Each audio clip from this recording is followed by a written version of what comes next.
Tinalakay ng mga pulis ang ilang bahay sa kanilang operasyon kaugnay ng naganap na pagsabog sa Quiapo nung nakaraang Biyernes. At nakatutok si Ivan Mayrin.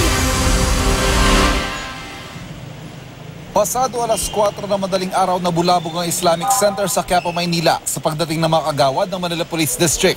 Isang tao raw ang hinahanap nila. Yung nasa picture, hindi ko alam yung pangalan niya pero dating namatay yun. Sobra pa, nakalampas ng 2 taon. Patay na. Nang hindi maiturong hinahanap na tao sa larawan, puwersahan daw pinasok ang bahay na ito. Pinasok na naman namin yung ibang mga kwarto sa baba. Yun. May nakita yung isa na pulis, sabi niya, mayroon yung bag. May nakita ko na galon na maliit na parang lagyan ng mga oil ba yun? Ano yun? May tubo na ganito kalaki, 2. May nakatali na wire na maiksi. Ganito. Mukhang bomba. Mukhang bomba. Nadatan daw sa raid ang may-ari ng bahay na si Attorney Abidin Odal at kanya mga anak. Pero hindi naman sila inaresto ayon sa mga kawani ng barangay.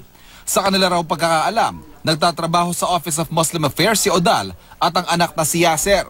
Kinumpirma ng Office of Muslim Affairs sa may Attorney Mamintal Odal sa tanggapan pero hindi malinaw kung ito rin si Abidin. May anak din daw siyang nagtatrabaho roon na nagngangalang Yasser. Isang bahay pang pinasok ng mga pulis sa di kalayuan ng pag-aari naman ni Abdullah Maminda. Kasarapan daw ng tulog nila nang bigla silang pasukin ng mga pulis. Hinalughog daw ang mga kwarto pero hindi sinabi kung ano o sino ang kanilang hinahanap.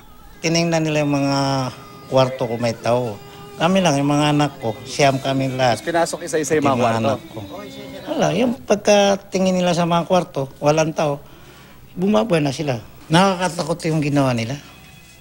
Bila ka lang papasokin. Kinumpirma ng Manila Police District na nagsagawa sila ng operasyon sa Islamic Center kaugnay sa naganap na pagsabog ng isang homemade pipe bomb sa isang peryahan sa Quiapo noong nakaraang Biyernes habang ginaganap ang ASEAN sa bansa.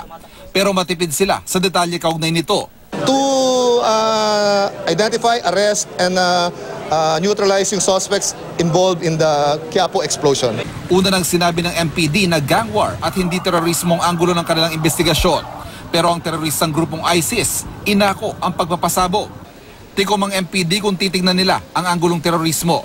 Basta ongoing yun. We have persons of interest and also possible evidence that may be used.